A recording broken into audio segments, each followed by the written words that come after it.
হরি ওম। জয় গুরু। আমাদের প্রাণের ঠাকুর শ্রী শ্রী স্বামী স্বরূপানন্দ পরমহংসদেবের অমৃত সম উপদেশ বাণী পবিত্র প্রতিধ্বনি পত্রিকার ১৩৮২ সনের আষাঢ় সংস্করণ হইতে পাঠ। পৃষ্ঠা সংখ্যা ২২৭। তুমি তোমার মনঃপ্রাণ আমাতে ঢালিয়া দিতে চাহ, কেন চাহ তাহা তুমিই জানো।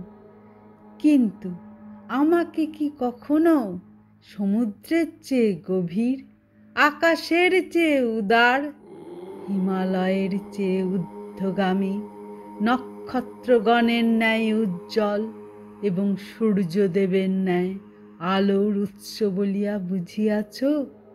যদি দৈবক্রমে তেমন কিছু উপলব্ধি পাইয়া থাকো, তবে আমাতে তোমার আত্মনিমজ্জন সম্ভব হইবে, সফল হইবে।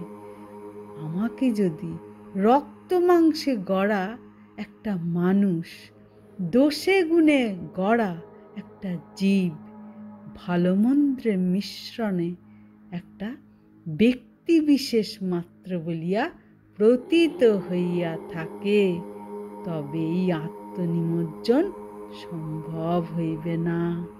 যে আমাকে সব দেয়, আমি তাহাকে সর্বতোভাবে গ্রহণ করি, এই কথাটি শাশ্বত সত্য। হরি ওম। জয় গুরু।